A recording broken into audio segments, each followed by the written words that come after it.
आणि दोन्ही लेवल करायची. म्हणजे ही जी आहे ना थोडं गॅप आहे ना हा असं भरूया ना, हे असं लेवल करूया. तर कसं करायला पाहिजे माहिती आहे का, हे पूर्ण यांना ट्रेनिंग करायचं आणि एक लाईन मध्ये येऊन दे सगळं, सरळ लाईन मध्ये वर्ण पण खरं जाऊन दे दोन्ही पेक्षा, म्हणजे निघायचं प्रश्न नाही. हा जो आहे मुलामा असा पडला पाहिजे, सरळ ही लाईन सरळ गेली पाहिजे.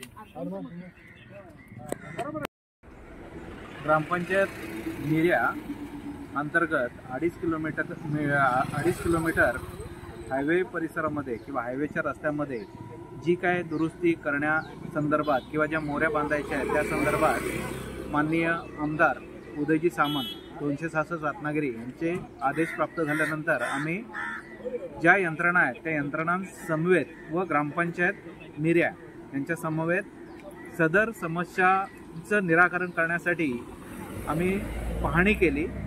पाहणी केल्यानंतर बऱ्याच ठिकाणी रस्त्याला भेगा गेलेल्या आहेत, त्याच्यानंतर काही ठिकाणी रस्ते उंच खाली झालेले आहेत. तर ते दुरुस्त करण्यासंदर्भात आम्ही हायवे अथॉरिटीला तसं सांगितलेलं आहे आणि येत्या 10 दिवसामध्ये जिथं जिथं खड्डे आहेत किंवा जिथं जिथं बदल करायचे ते होणार आहेत. आणि 19 तारखेला निऱ्या ग्रामपंचायतीची ग्रामसभा होऊन त्यांची जे काय अडचणी आहेत, कुठं पाणी भरतंय, कुठं मोऱ्या तुंबलेल्या आहेत किंवा बोजलेल्या आहेत, त्या संदर्भात ते अहवाल 20 तारखेला मला देणार आहेत. त्यानंतर तो अहवाल आम्ही माननीय आमदार महोदय यांना सुपूर्द करून त्याच्यावर योग्य ती कारवाई करण्यासंदर्भात हायवे अथॉरिटीला निर्देश दिले जातील.